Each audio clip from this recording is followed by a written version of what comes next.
Lo que es nuestro carácter, no siempre estamos igual de estupendos. Eso define y explica la mitad de nuestro destino. Entonces tú eres el que lo haces más rara menos rara. Es decir, este oficio es el 50% oficio y el 50% suerte. Hay cosas que no podemos con ellas. Existen las causalidades, todo sucede por alguna causa. El mundo tiene su forma de moverse, la vida tiene su manera de hacer las cosas y hay que contar con ella. Y existe una reunión de acontecimientos que provocan un acontecimiento mayor, ¿no?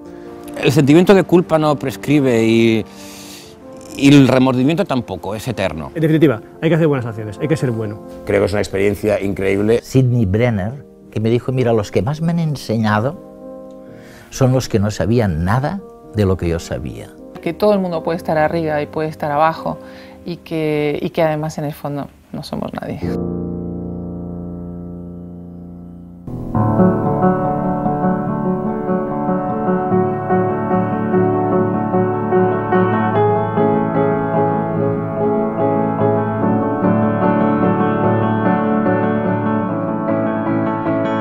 Hace, me parece, 3 años o así, y era el día de mi cumpleaños.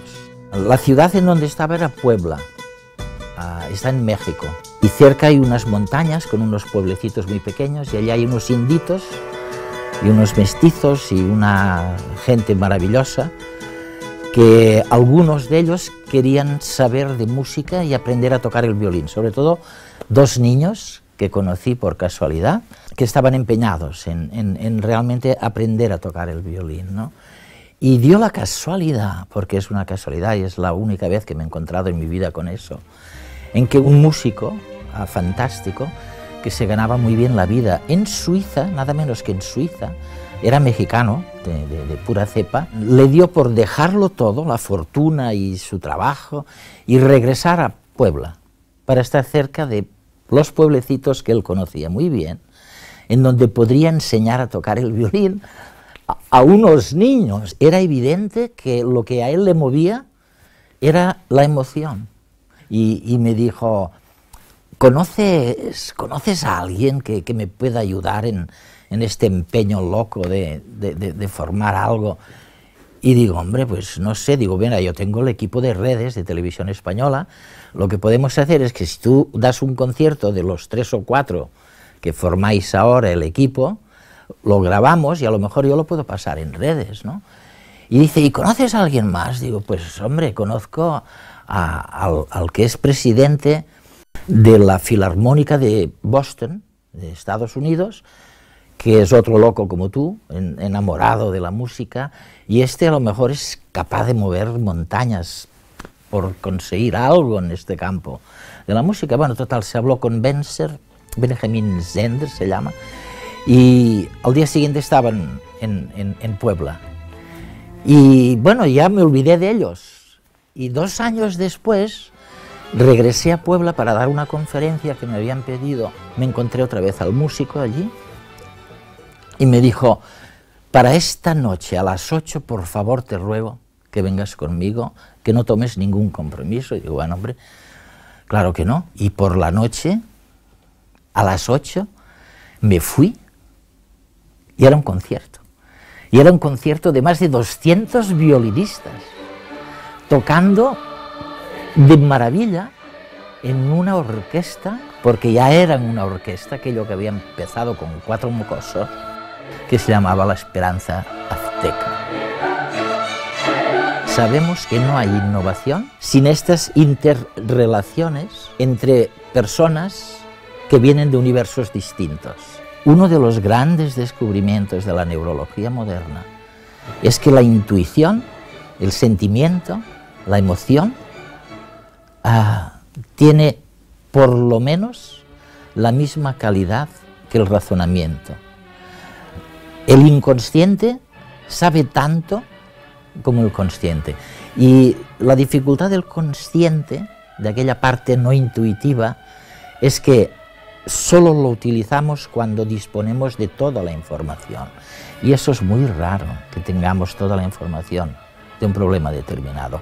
Y cuando la tenemos, no tenemos el tiempo para evaluarla suficientemente bien. O sea que, como aquel músico, yo doy una importancia tremenda a la intuición, y él era pura intuición, pura emoción, puro sentimiento.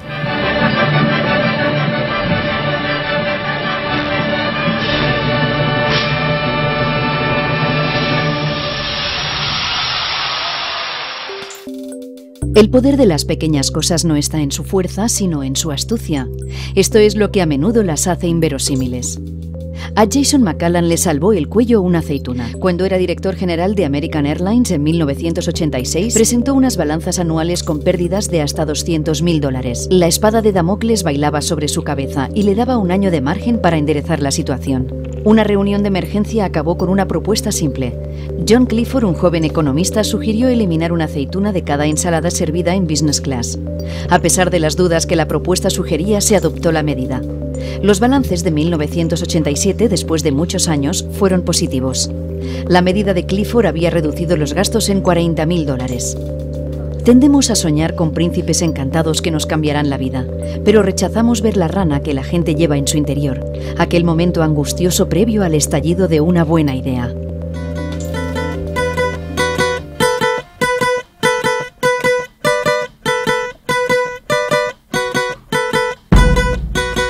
Yo tengo la suerte de haber contado con una gran experiencia en mi vida que me transformó de la posibilidad de ser un arquitecto, que es lo que estaba estudiando, a acabar haciendo camisetas. Bueno, esto pasó hace 30 años, ¿no? Yo estaba estudiando en la Escuela de Arquitectura de Barcelona, estaba muy aburrido, un pésimo estudiante, y en esa época también me gustaban mucho las motos.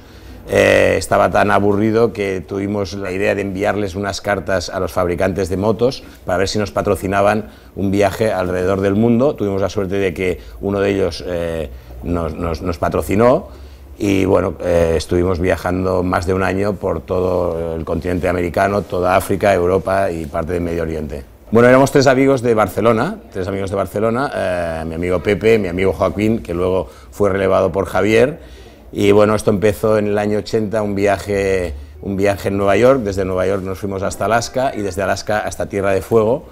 De Tierra de Fuego subimos hasta Brasil, luego saltamos a Sudáfrica, cruzamos toda África de sur a norte, entramos un poco por el sur de Europa y terminó el viaje en Ámsterdam al cabo de más de un año. Recuerdo que a los patrocinadores del viaje, que era una marca japonesa de motos muy conocida, bueno, les dijimos que éramos tres los que íbamos a hacer la expedición esta. En realidad éramos dos los que habíamos preparado el viaje, pero como les comentamos que éramos tres, porque a nivel logístico era más factible hacerlo tres personas que dos, bueno, cuando nos dieron que el sí, faltaban 2 o 3 semanas para empezar el viaje, pues lo difícil fue encontrar a la tercera persona aquí en Barcelona que quisiera abandonarlo todo para embarcarse en una aventura de año y pico, haciendo lo que quisieras por todo el mundo. Hay dos celebraciones que me encanta no saltarme, que es la noche de San Juan y la noche de fin de año.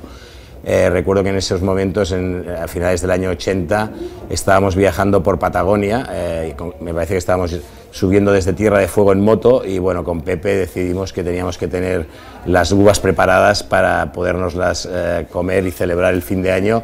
Me parece que teníamos que llegar a un pueblecito que se llama Comodoro Rivadavia, ¿no? El viaje desde Tierra del Fuego hasta Comodoro Rivadavia fue mucho más complicado, hacía mucho frío, mucho viento y nos sorprendió prácticamente la medianoche en medio de la Patagonia. Es un territorio totalmente deshabitado, puedes pasar cientos de kilómetros sin ver una casa y bueno, prácticamente ya estábamos a punto de sacar el tupper con las uvas para comérnoslas ahí donde pudiésemos. Vimos una lucecita al fondo, decidimos llegar hasta la lucecita, era una hacienda. Haciendas son fincas muy grandes que abundan en el sur de Argentina. Les pedimos si podíamos entrar y realmente dentro había una de las celebraciones fantásticas que he estado yo en fin de año. Había no mucha gente lugareños de los alrededores de la finca, todo el mundo celebrando el fin de año, ¿no? Que fue uno de los fines de año más entrañables, ¿no?, que he pasado. Creo que los 3 o los 4 que empezamos el viaje éramos de una manera antes de empezar el viaje. Cuando terminamos el viaje éramos totalmente otras personas, creo que para mejor. Cuando salí era una persona que, bueno, pues mi vida transcurría en la universidad y haciendo deporte, y cuando regresé me di cuenta que, bueno, pues aquello ya no significaba nada para mí, que quería hacer otras cosas, y fue realmente la experiencia que cambió seguramente lo que hubiese sido en la vida, ¿no?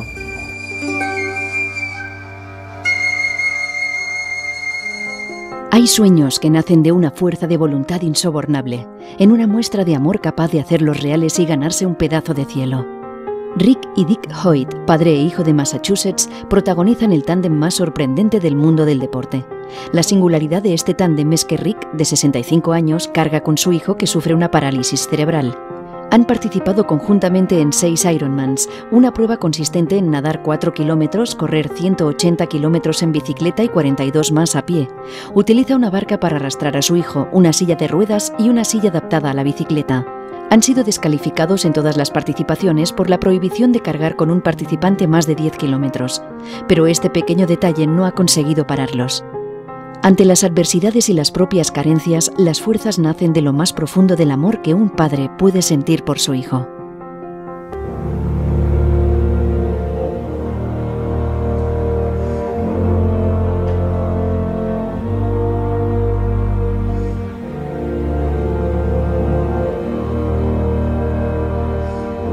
En el año 1973 yo rescaté al almirante Cousteau de un naufragio en el Polo Sur. Esto suena un poco raro, pero es la pura verdad.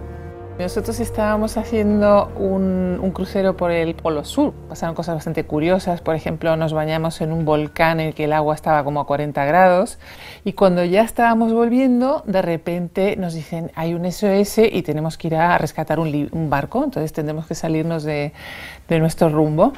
Y entonces, bueno, a medida que íbamos hacia allá, nos dicen, es el Calipso de Cousteau, que está haciendo unas investigaciones oceánicas por aquí, y se ha abierto una vía de agua, ha chocado contra un iceberg y lo tenemos que ir a rescatar. Bueno, qué emocionante, tal, no sé cuánto. Entonces, era justo Navidad. Yo me acuerdo que estaba todo el barco lleno de bolitas y todos vestidos de Papá Noel, con gorros, etcétera.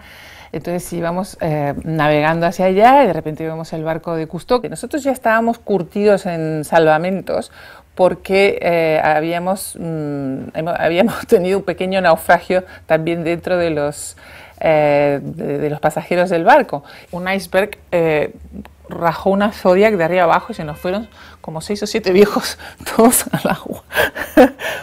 Y los tuvimos que rescatar también. Si nosotros, bueno, se nos van a morir, eso es un desastre. Nos habían contado que además este tipo de barco tiene una cámara congeladora para cadáveres, porque como son muy mayores las personas que van a este tipo de excursión, de vez en cuando se les mueren 1 o 2, ¿no? Y los tienen que congelar para volver a la civilización. Por suerte a nosotros no se nos murió ninguno. De hecho, estaban todos muy contentos porque cuando te caes al agua en el Polo Sur te hacen de un club muy exclusivo, que son las personas que se han caído al agua en este tipo de circunstancias, ¿no? Entonces, como tenía este recuerdo tan simpático de los viejos que se habían caído al agua, nosotros pensábamos que Cousteau también, primero, iba a estar muy agradecido que lo hubiéramos salvado, y segundo, iba a estar muy simpático y tendríamos esta ocasión de hablar con él y decirle, bueno, almirante, usted también está en este club selecto de los que se han ido al agua en el Polo Sur. A medida que se acercaba el momento que iba a subir Cousteau a bordo, todos, bueno, pues nos vamos a hacer fotos con él y le vamos a preguntar, porque claro, la ilusión de mi vida, yo siempre he querido ser oceanógrafo, no sé cuánto. Subió Cousteau, no nos miró la cara a ninguno, era una persona extraordinariamente antipática, y lo que más recuerdo de enseñanza de todo aquello, es decir, la gente que uno admira, muchas veces es mejor verla de lejos y no conocerla jamás. Cuando uno ve esos programas siempre se hace una idea de que es una persona extraordinaria en todos los sentidos, y evidentemente es extraordinaria en muchos sentidos, pero la simpatía no es una de sus virtudes, o por lo menos no era ese día. Yo creo que también es injusto juzgar a una persona por un día, y un día tan, bueno, tan desagradable para él como en este caso, ¿no?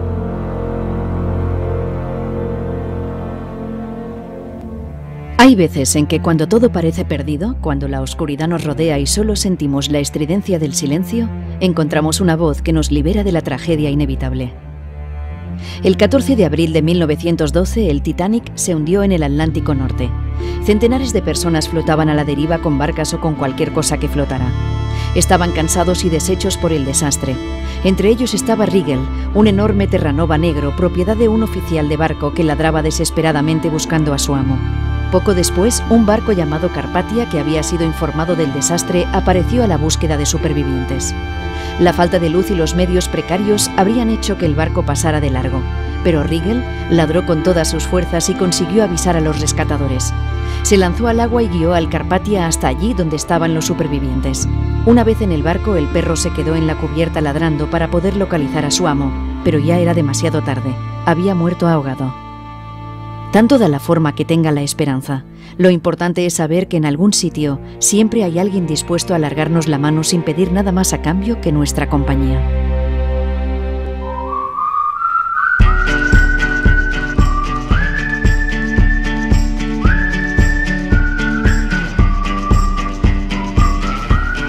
Hoy, hace 15 años, ocurrió aquí algo horrible. Hice algo espantoso sobre esta tumba de Antonio Machado en Collur. Era el 31 de diciembre de 1995. Una hora antes de que eso ocurriera, y yo estaba con un amigo, David, en la playa de aquí de Collur, estábamos leyendo versos de Antonio Machado.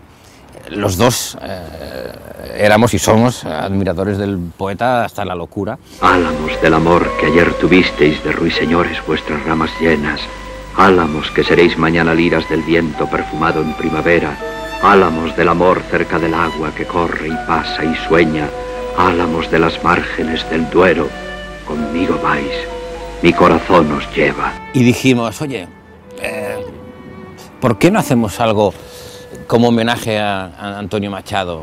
Sí, pero ¿qué podemos hacer?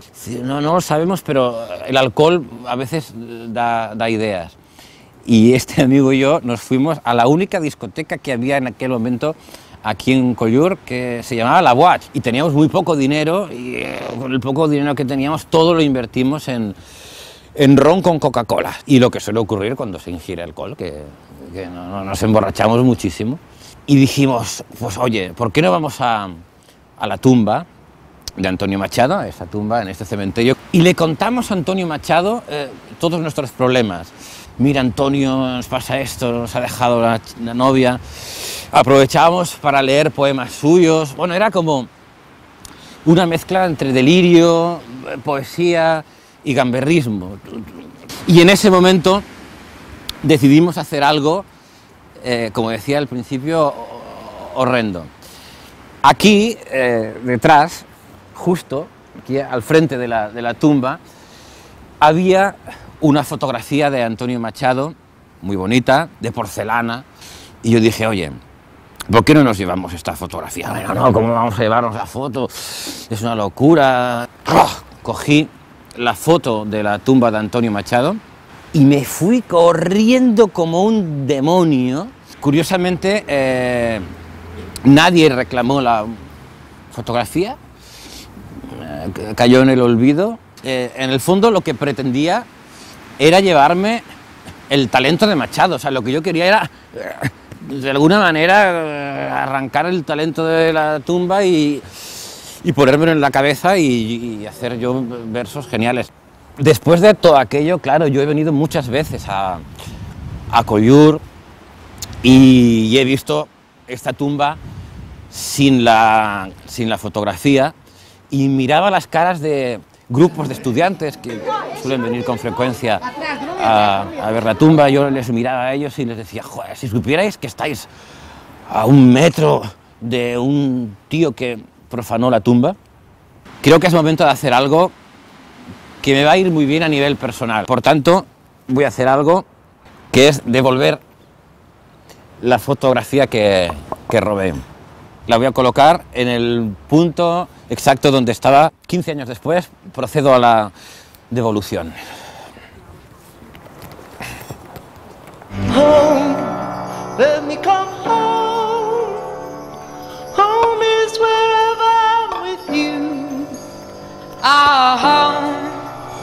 I am home, home. Yes, I am home. Una moneda que os devuelven de cambio en un supermercado puede que ya hubiese estado anteriormente en vuestro monedero. Hay objetos que van y vienen y no sabemos nunca el destino que les espera. Cuando Anthony Hopkins se preparaba para protagonizar la versión cinematográfica del libro La chica de Petrovka de George Pfeiffer, decidió comprar la novela. Se pasó una mañana removiendo sin éxito todas las librerías que encontró. Volviendo para casa en el metro, alguien se había dejado un libro en un banco. La sorpresa fue que se trataba del libro que había estado buscando toda la mañana, lleno de anotaciones. 2 años después, durante el rodaje de dicha película, explicó su anécdota al autor de la novela y le mostró el libro. Este, al verlo, lo reconoció como un ejemplar suyo que había utilizado para tomar notas y que había dejado a un amigo que lo había perdido en el metro de Londres. ¿Casualidad? ¿Destino? ¿Atadura universal? A menudo la verdadera magia está en la ausencia de respuestas.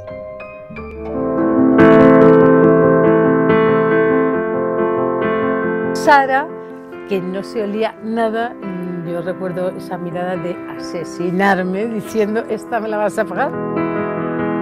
Hombre, no te puedes dejar llevar solo por la intuición y confiar solo en la suerte, pero sí tenerla muy presente y confiar mucho en ella. Y viene, nos traen un plato, un bol, como un carpaccio de carne, jolín, que se movía. Pues mi historia tiene que ver con este objeto, que es una... Bueno, para los jóvenes creo que no sabrán ni lo que es.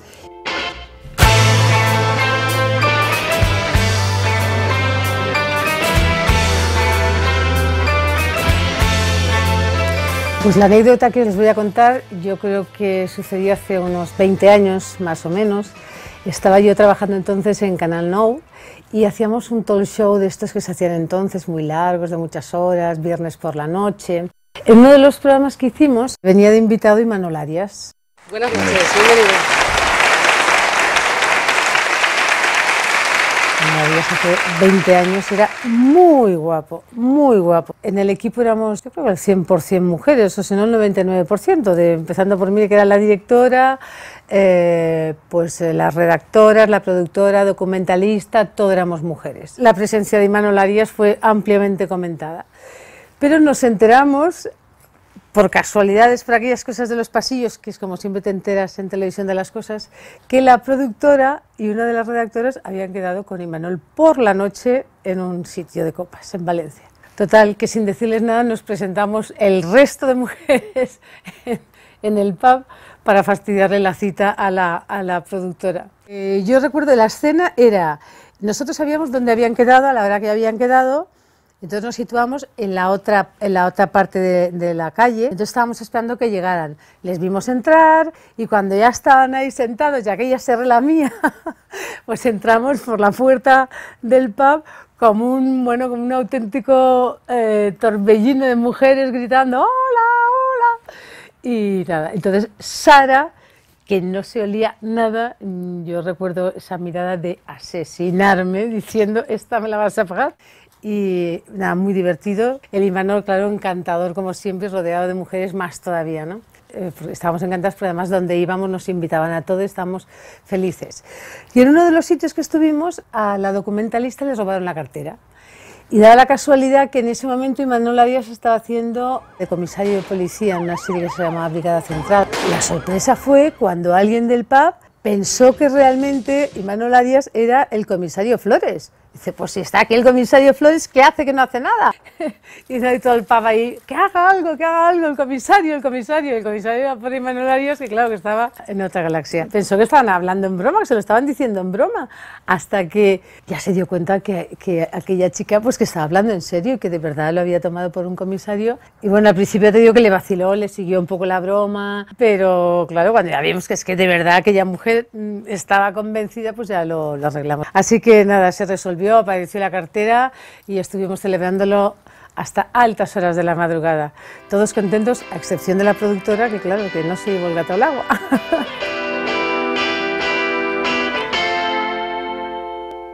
El tiempo forja nuestra personalidad imprevisible, pero a veces está condicionada por las partes de un todo que nace en las profundidades de nuestro ser. La memoria celular hace que personas trasplantadas adquieran rasgos del carácter de sus donantes. En 1995, el inglés Sonny Graham sufrió una afección cardíaca. Le trasplantaron el corazón de Terry Cottle, que se había suicidado a los 33 años. Gracias a un intercambio epistolar con Johanna Boyle, la viuda de Cottle, se conocieron y se casaron. Algunos de los hábitos de Graham, como el gusto por la lectura y el deporte, se modificaron después del trasplante. Johanna confirmó que las nuevas aficiones coincidían con las de su difunto marido. El calco de Graham hacia su donante acabó en tragedia. Graham se suicidó cuando tenía 69 años. No había mostrado nunca ningún síntoma de depresión ni tristeza. La ciencia ha comportado una calidad de vida más elevada en un mundo de supervivencia, pero el precio que acabemos pagando por ello lo forman un puñado de emociones que a menudo no nos pertenecen.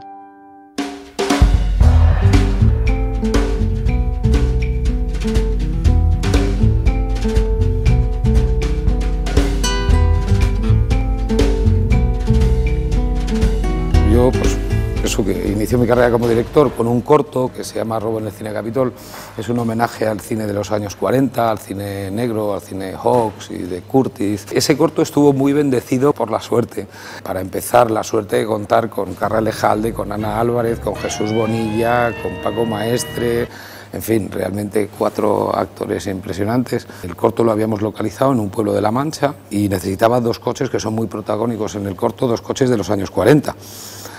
Y no había manera de encontrar en Madrid, ni siquiera pagando unos coches de esa época que estuvieran en buen estado, y de repente a una semana o 5 días de rodar no tenía los coches protagonistas y entonces se me iba todo al carajo. Y casualmente, tomándome una caña en un bar, conté mi problema a mi amiguete del bar, al camarero y tal, y me dice, pero hombre, ¿pero qué estás diciendo? Si Arteaga tiene aquí un coche de los años 40 maravilloso y Herencia tiene otro y tal, y son pues 2 personas de Campo de Criptana que son coleccionistas de coches y tienen cada uno de ellos tiene un par de coches de los años 40 impecables. Después de esa caña, fíjate qué casualidad, ¿no? Te tomarte una caña en un bar, no tener 2 coches del año 39 y en un pueblo de La Mancha, de repente decir, no, mira, en esa nave, tú acércate y llama que en esa nave lo tienen, ¿no? Y entonces, bueno, me abrieron la nave y allí había un Oldsmobile del año 39 restaurado, impecable, con todos los cromados, el interior del coche, el exterior, como de fábrica. Y ya tenía uno y el mismo Herencia me dijo, no, es que Arteaga, que tiene unos autocares y también tiene un par de coches de colección, es que tiene otro igual. Y entonces en otro garaje había otro exactamente igual de impecable en mitad de La Mancha. Fue una cosa que no nos salíamos de nuestro asombro todo el equipo. Para empezar, el director de producción, ¿no? Llevaba un mes pues, peleándose con la gente que alquila coches y no había, y los que había pues nos costaban 1.000.000 de pesetas diario, más la grúa, una locura, ¿no? Realmente nos llenó de asombro y además de buena energía. Si te ocurre algo así, es como si te hubieran pasado 2 angelitos y te hubieran dejado así 2 coches así en mitad del rodaje, como en las películas de Frank Capra. Es como el efecto mariposa, ¿no? Que esa mañana yo me tomara esa caña en ese sitio y aparecieran los 2 coches más bonitos de España, pues considero que tiene una magia especial en mi lucha por la dirección. Al final de nuestra vida, miles de objetos habrán pasado por nuestras manos. Seguro que todos nos explicarían relatos apasionantes de grandes viajes que tan solo pertenecen a la vida secreta de las cosas. Irv Kupchinet era un periodista de Chicago. Una vez, en el cajón de un hotel de Londres, encontró algunos objetos personales de un amigo suyo, Harry Hanning, que estaba de gira por Europa con los Harlem Globetrotters y que había ocupado aquella habitación antes que él. Al regresar a los Estados Unidos, Kupchinet recibió una carta del mismo Harry Hanning que decía, «No te lo creerás». Y seguidamente narraba que estaba en un hotel de París y que en un cajón de la habitación había encontrado una corbata en la que había el nombre de Kupchinet. Estaba en una habitación en la que el periodista había pasado un par de noches, en un viaje durante el que había perdido una corbata. Mientras nos resignamos a creer que hay gente que no se encontrará nunca a sí misma, también hace falta aceptar que habrá objetos que siempre reencontrarán a su antiguo propietario.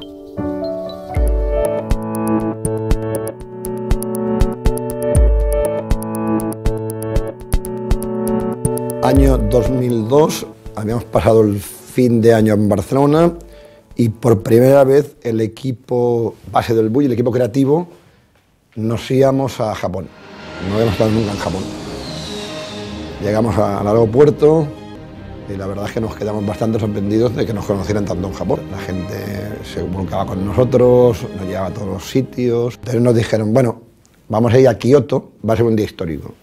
Me pregunto por qué. Dice, vais a probar el sushi original. El sushi, ¿qué es el sushi original, no? Como la normal no preguntas, digo, bueno, pues el sushi que comemos siempre, ¿no? Bueno, llegamos allá a Kioto, una ciudad maravillosa, a un sitio muy pequeño, y nos acompaña desde que llegábamos, televisión pública japonesa, nos hizo un reportaje de 15 días con nosotros allí. Estamos Albert Adrià, Oriol Castro, yo, Yuri Soler, mi socio, estábamos allí, las cámaras, filmándonos. Empieza, nos traen un aperitivo, el sake, tal, y ahora llega el gran momento. Bueno, nos traen el sushi, esto es diferente al sushi que conocíamos, ¿no? Muy raro, era muy raro. Y ya solo el olor ya fue increíble, ¿no? Hostia, ha fermentado, ha podrido. O sea, no, era cosa podrida, claro. Feodaos que te daban lo más preciado, que era el sushi original, de dónde salía el sushi, con pescado fermentado. Juli, ¿qué hacemos? ¿Quién ataca? ¿Quién se atreve, no? Julie lo primero que hace, le dice a la cámara, tú, yo no sé qué, coge el sushi para el bolsillo. Claro, pero yo no podía. No podía porque la cámara estaba a mí, ¿eh? Mi hermano, bueno, empieza tú. Sí, cojo. ¿Sabes lo que es cogerlo tal? No sé. ¿Te figuras del queso más heavy que tú hayas probado en tu vida? ¿Sabes aquel queso que cuando entras en la habitación multiplica por 10 el olor? ¿No? Que te llega allí, ¿no? Y cuando llega yo, ¿esto qué es? ¿Qué hago? Enrollarme. Tenía ayer sushi, me enrollaba. Por favor, ¿me puede explicar la historia? Esto en el canto de 1700, sí, tal, porque... Vale, iba haciendo tiempo. A ver si... Claro, pero yo veía que no podía despistar a 7, que podía despistar a 1, que fue lo que hizo Julie. Bueno, lo de equipo, hubieron 5 minutos patéticos de todos allá en la televisión, nosotros, fantástico, esto es un honor, tal. Bueno, ya hemos pasado, ¿no? Nos traen 2 cosas muy buenas, y ahora hay otro momento muy importante. Digo, ¿qué pasa? Ya verás. Y vienen, nos traen un plato, un bol, como un carpaccio de carne, jolín, que se movía. O sea, ¿esto qué es? Nosotros preguntando, ¿esto le habrán hecho algo? ¿Será alguna técnica? ¿No? Hacemos cosas raras, ¿eh, nosotros? Bueno, nada. Y yo le digo esto, no será lo que pensamos, ¿no? Sí. Corazón de ciervo crudo. Jolín. El corazón no me quedé, se lo comía. Pues claro, al ataque y todo. Entonces, bueno, fue sin duda alguna la lección más importante de mi vida a nivel gastronómico. Aquellos señores me estaban dando lo más preciado que ellos tenían. Desde entonces siempre digo que no hay comida rara, sino que hay gente rara. Nos transformamos en otras personas para abandonar nuestra realidad, ya que la realidad no ha sido nunca un objeto absoluto. Pero aún lo es menos cuando está filtrada por el prisma de la subjetividad, cuando son los demás los que ven en nosotros al otro. En 1921, Charles Chaplin volvió a Londres, su ciudad natal. Fue durante este viaje cuando tuvo conocimiento que un teatro de la ciudad había convocado un concurso de imitadores de su personaje Charlotte. El actor decidió presentarse de incógnito con un nombre falso. Inesperadamente el jurado determinó que quedaba en tercera posición. Sorprendentemente aquel concurso lo ganó un payaso catalán llamado Charlie Rivel. Durante la entrega de premios, Chaplin dijo a Rivel: «No sé si es usted que me imita a mí o yo que lo imito a usted». En un mundo donde nada es lo que parece, querer ser uno mismo nos transforma a menudo en una irónica parodia de nuestro ser.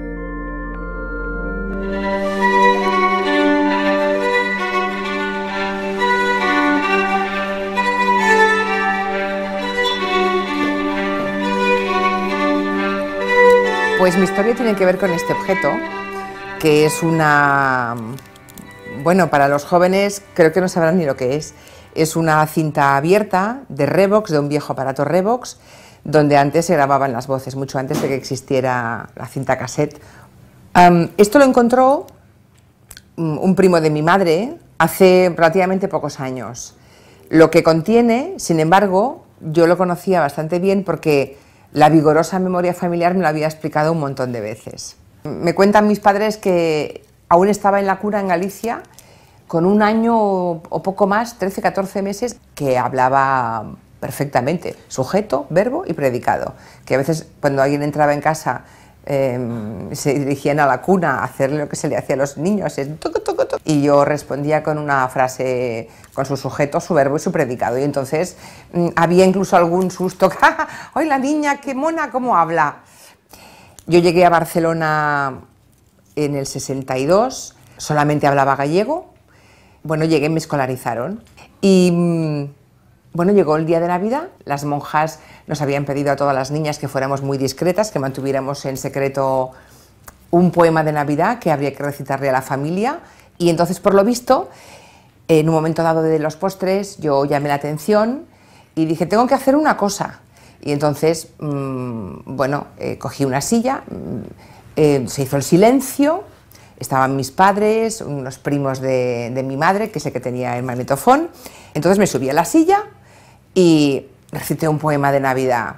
Mañanita, mañanita, del día de Navidad, mañanita que nos traes ecos de felicidad, permite que mi palabra yo vos pueda recoger y a mis papás con cariño se los venga a ofrecer, como el agua en este día, ojalá que en años pudiera por dicha mía, con bastante seguridad, con mucho desparpajo.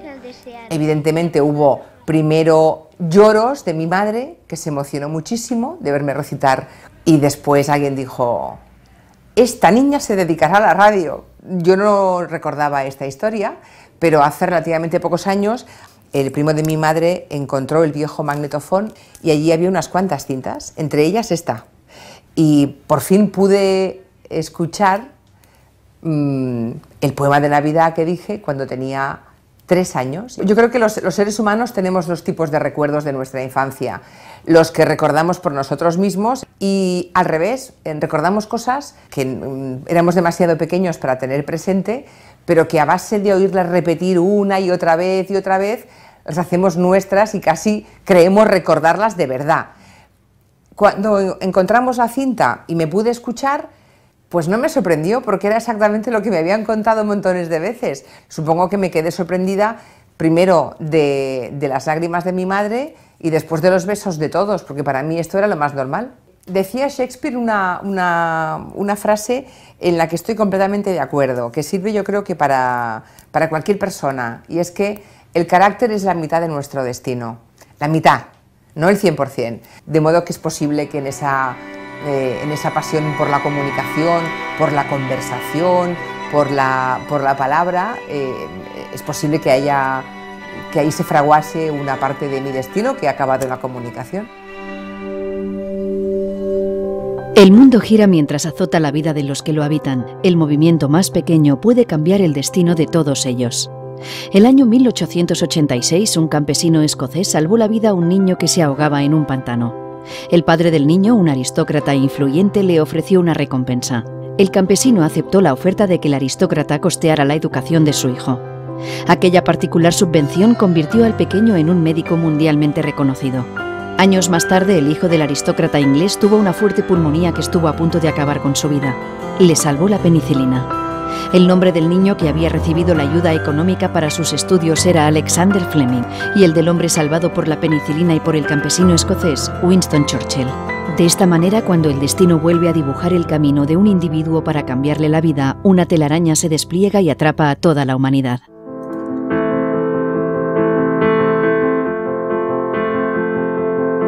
Fuimos, nos montamos en un taxi y le dijimos, por favor, desde Avilés, llévenos a Gijón. Y dijo el taxista, ¿a Gijón? Se echó a reír, dijo, pero si estamos en Oviedo. Se hizo en un día en el que yo por la mañana, cuando llegué al plató a grabar, prácticamente no tenía voz. Hay que ser bueno. Sí. O sea, si puedes ser malo o bueno, tienes que ser bueno. Sí. Cuidado, bueno con los que son buenos contigo, con los que son malos contigo. No. Cuidado, Para nada. Pensé que la mañana siguiente eso cambiaría, que era una cosa producto de la noche, pero la mañana siguiente, domingo, salí a la calle y me quedé absolutamente congelado, y entonces me entró el terror.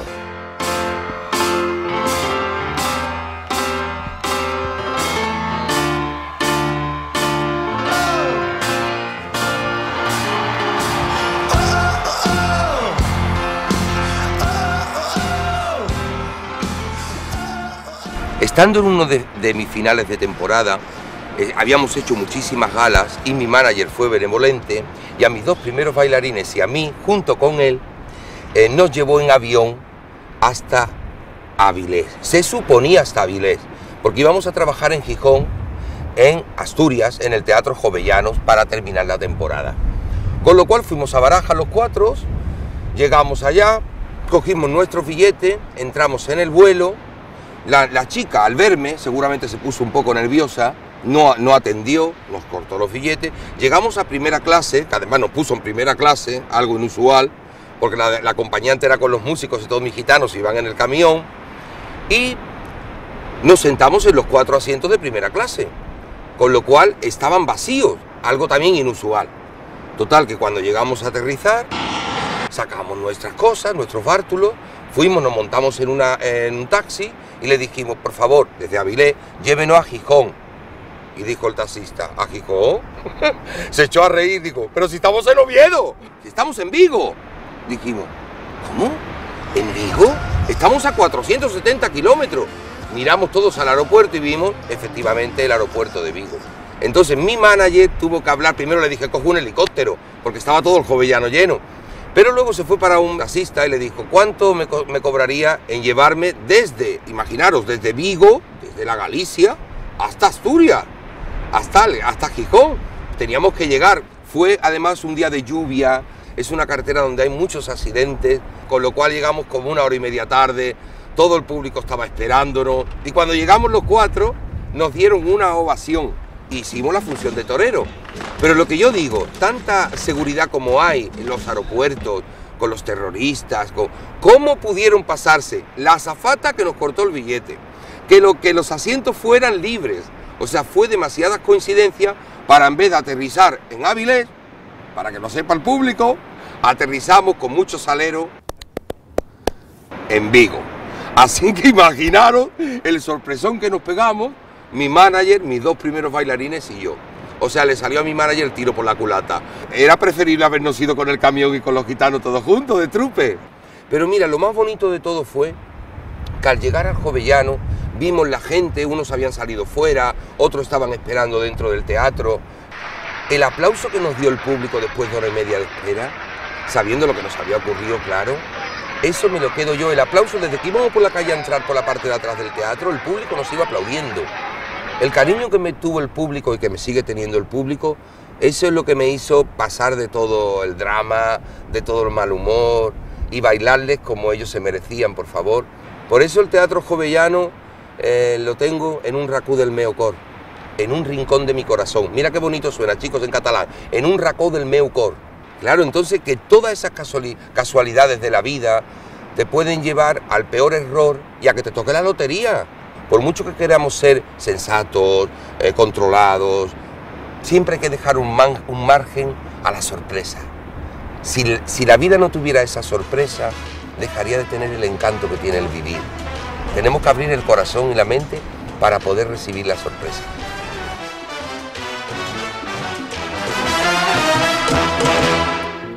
El destino es un laberinto de puertas que vamos abriendo, pero a veces el acceso está restringido. Mehran Karimi Nasseri, conocido por sus vecinos como Ser Alfred, es un iraní que vivió en la Terminal 1 del aeropuerto Charles de Gaulle desde el año 1988 hasta el 2006. Llegado a la terminal un 8 de agosto no se le permitió entrar en el país porque había perdido el pasaporte. Fue entonces cuando empezó su estancia en el subsuelo del aeropuerto, donde vivió 18 años. Durante este tiempo solamente recibió el soporte de los empleados de las tiendas del duty free, que le apreciaban como si fuese un miembro más de su familia.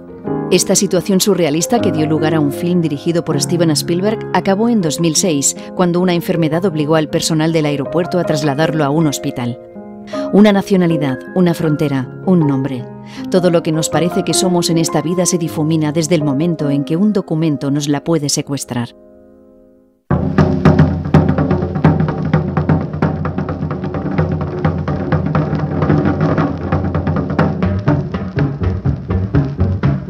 Esta historia empezó el mes de marzo de este 2010. Estábamos preparando un programa especial, un programa muy especial, porque un concursante había llegado a 100 programas. Entonces surgió la idea de hacer un rap, de hacer algo en el que todos los del equipo, de alguna forma, interveníamos con ese rap, con esa canción, buscar una pregunta y que él también participara de esa coña, respondiendo, rapeando a la pregunta. Con su camiseta de moros y cristianos, está a punto Roberto de rapear en esta prueba que le hemos endosado. Entonces había todo un trabajo previo, intenso. Ese día habían anunciado en Barcelona mal tiempo y estaban anunciando que iba a nevar en cotas bajas, que iba a nevar en Barcelona, al nivel del mar. Bueno, estábamos reunidos, todo el equipo, para preparar la grabación del día siguiente y además ensayar lo del rap. Bueno, nos vamos a comer, luego seguíamos el ensayo. Estamos comiendo y a través de la ventana vemos en el restaurante que empieza a nevar en la Gran Vía de Barcelona, pero como yo no había visto nevar nunca. Acabamos el ensayo, digo, yo ya me voy, cuando estábamos viendo por allí, por la ventana del despacho, que era bestial como nevaba. Empecé a ver la cosa preocupante. Llego a la altura de Diagonal, en Tenza. Para poder pasar el Corte Inglés, ese trozo estuve como 2 horas y media. Ibas escuchando las informaciones que eran ya apocalípticas, cada vez más, ¿no? Más. Que aquello cada vez era peor, que la gente que intentaba llegar a la boca del metro o los autobuses dejaron de funcionar. 2 horas y media después de digamos, de esta preocupación y todo este rato sin casi moverte para poder salir un poco de allí, cuando ya conseguí salir por el lateral, coger otra calle, al final ya la autopista, bueno, pues iba funcionando y ya conseguí llegar hasta mi casa. Un recorrido de más de 4 horas, ¿no? Una auténtica odisea y que se notó también y que se nota en esa grabación. Se hizo en un día en el que yo por la mañana, cuando llegué al plató a grabar, prácticamente no tenía voz, estaba muy mal, entonces tienes que ir calentando la voz poco a poco, intentando que la voz vaya volviendo. ¿De moros y cristianos? De moros y cristianos, de moros y cristianos, ¿dónde se celebra la fiesta de moros y cristianos? La alucinante fiesta de moros y cristianos, muy seguro estoy, que se celebra en Alcoy, que se celebra en Alcoy. Y tenías que estar bien para hacer algo que no hago normalmente, que es cantar, ¿no? y que bueno, lo hacemos como lo hacemos, pero bueno, lo importante era ponerle ganas y ya está, y reírnos todos juntos, ¿no? Y al final se consiguió, sí. Siempre irá ligada la nevada de Barcelona de este año, del mes de marzo, la impresionante nevada, irá ligada a esa canción, a ese rap, que en Internet ha hecho que Saber y Ganar se vea en todo el mundo. El cielo es un sueño anhelado por el hombre desde el inicio de su existencia, pero soñar no siempre ha resultado gratuito. El 2 de julio de 1982, Larry Walters hizo realidad el sueño de volar.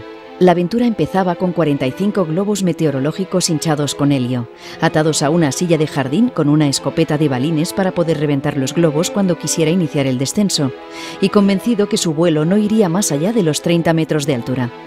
Un ascenso inesperado lo invadió de pánico y le impidió disparar a los globos. El vuelo superó los 4.000 metros y entró en una ruta de aviones comerciales. La presión de los aviones del ejército hizo que Larry disparase a los globos y así inició el descenso. Chocó contra el suelo después de hacer caer unos cables eléctricos, cosa que dejó sin luz una urbanización entera. La aventura le costó una multa de $1.500.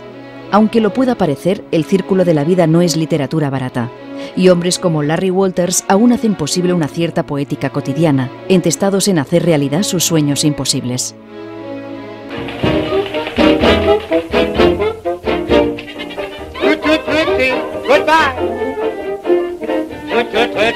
Don't cry. The little choo-choo train that takes me. A mí lo que no me gusta de la Navidad es el frío que hace. A mí me gustaría ser brasileño solamente para que hiciera calor en Navidad.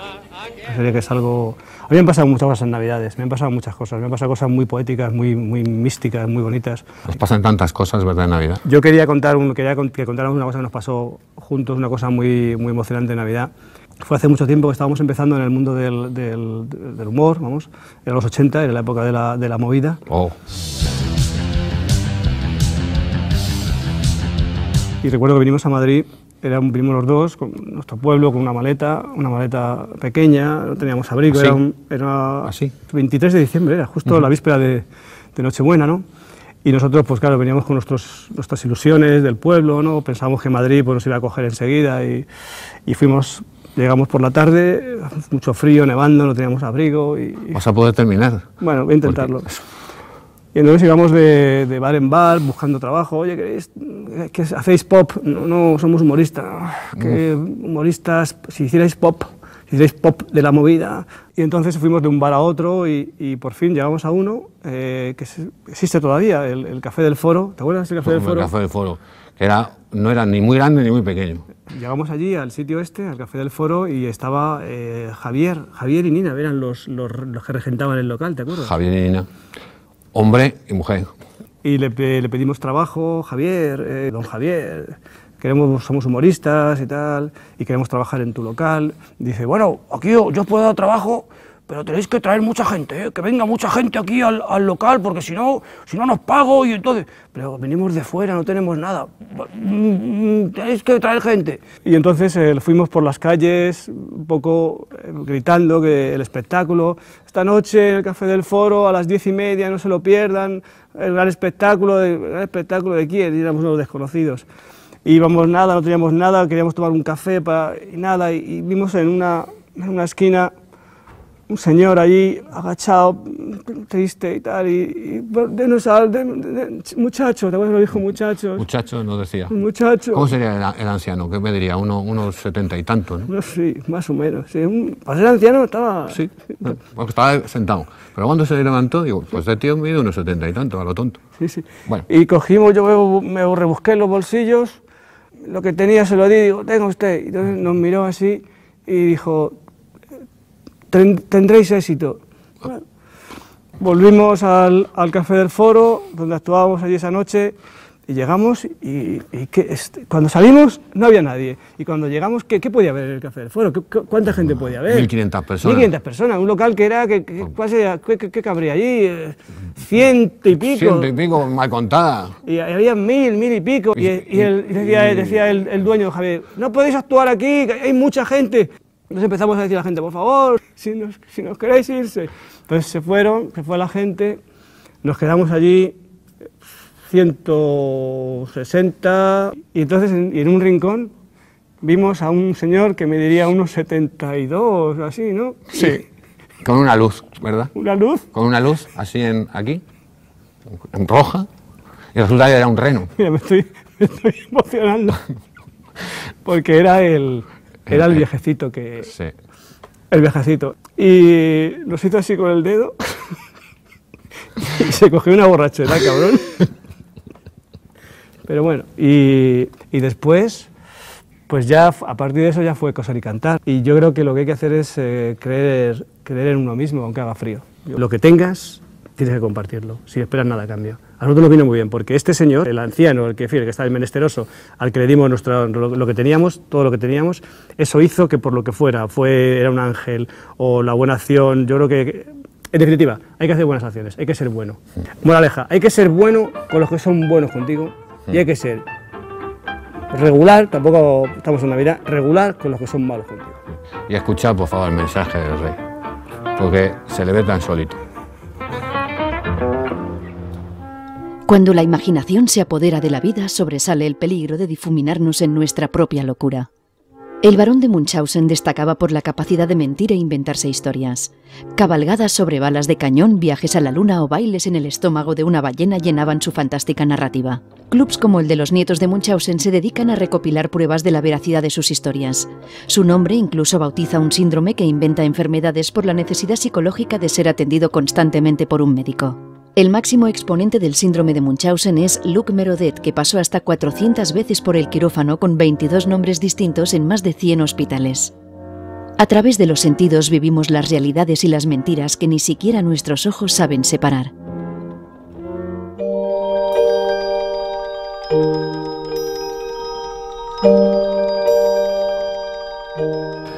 Bueno, esta es una anécdota sencilla, humana, pequeña, de esas que te hacen creer en las pequeñas cosas. Ocurrió más o menos hace unos 14, 15 años. Yo estaba en en la provincia de Gerona, en Figueras exactamente, rodando una serie de televisión. Un día leí en un periódico francés, allí en una pausa del rodaje, que estaba Jean-Paul Belmondo en París interpretando en el teatro, cosa insólita en él, Cyrano de Bergerac, que es una de mis grandes obras favoritas, y que terminaba, hacía la última representación exactamente el domingo 31, no sé, recuerdo si era 30 o 31 de julio. Decidí que yo no podía perderme eso. Unos amigos en París me consiguieron, cosa difícil, la entrada para poder ver a Jean-Paul Belmondo en el teatro el domingo a las 6 de la tarde. Y yo me sentía el hombre más feliz del mundo. El sábado cogí el avión. Insisto, 31 de julio, yo en Gerona, Costa Brava, con un calor de morirse, y yo me voy tranquilamente a París para pasar apenas 48 horas, pues con un pantalón y con 2 camisetas, nada más. Llego a París como a las 8:30, 9 de la noche del sábado. En París hacía un frío polar. En París no era verano, en París era invierno puro, pero invierno crudo, duro, como el invierno de Ricardo III de Shakespeare.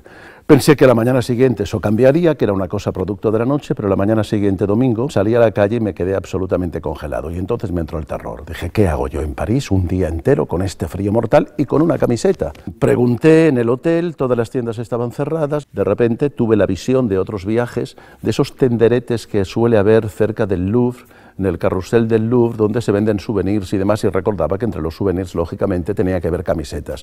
Y dije, la solución, me acerco allí como pueda, corriendo, por lo menos para entrar en calor mientras llego, y me compro 5, 6, 7, 8, 9 y hasta 10 camisetas, lo suficiente para envolver el cuerpo y poder caminar un poquito por París durante el día. Salí y enfilé por Place Vendôme, por la Rue de la Paix, para llegar hacia el carrusel del Louvre. Y no iba por el centro de la plaza, sino que para refugiarme más del frío iba pegadito a la pared, pensando que de alguna manera, cuando comprara las camisetas, aquello podía arreglarse. Y de repente, de reojo al pasar, veo que en el suelo, en la puerta de la joyería, había un bulto negro que me pareció que era una prenda de ropa. Me quedé en suspenso, volví hacia atrás, miré. Efectivamente, no solo era una prenda de ropa que estaba en el suelo, sino que además era una prenda de cuero negro. Busqué honradamente, por si estaba por allí cerca, el propietario de esa prenda, que todavía no sabía qué era exactamente. Recuerdo que miré por los cristales de la joyería por si dentro había alguien que pudiera verme o que pudiera ser el responsable o el propietario de aquella prenda.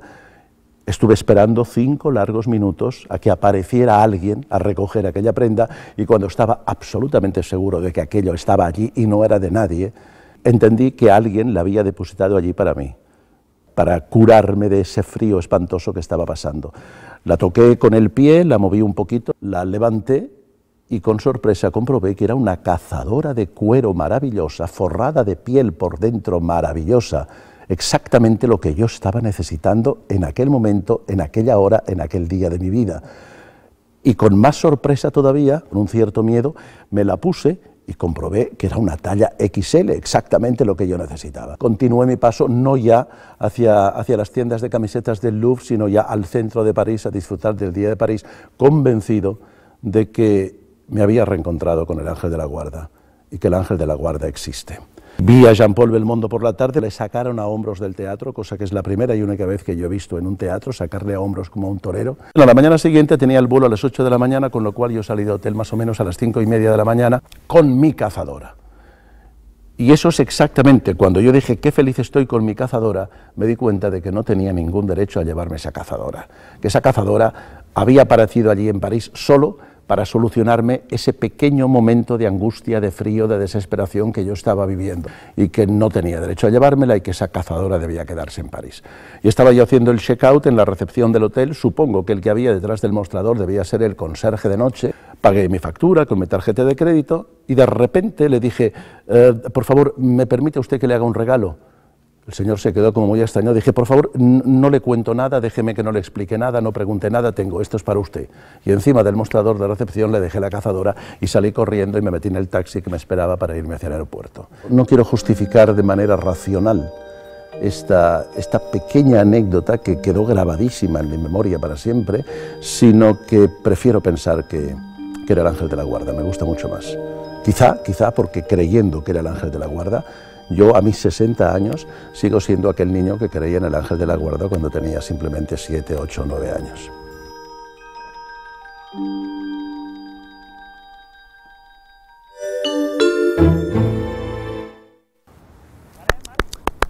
¡Ey! ¡Che, che!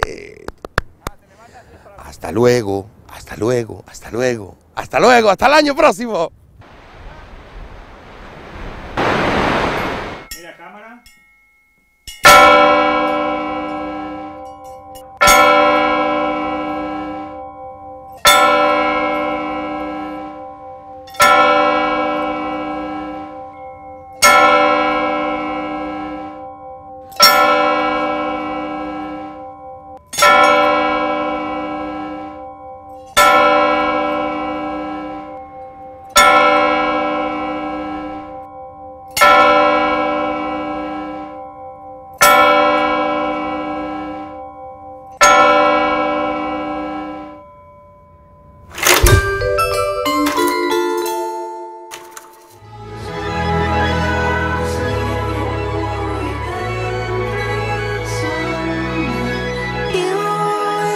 No será que no hablo por los codos.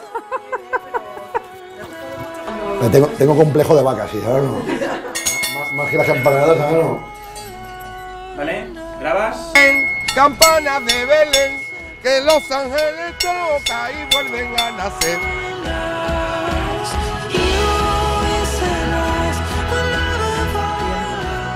Sí, ay, hoy me devuelves el dinero de la Generalitat.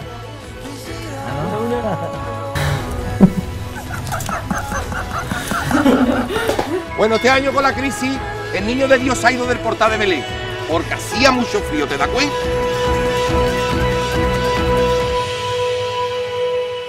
Basta ya, tío.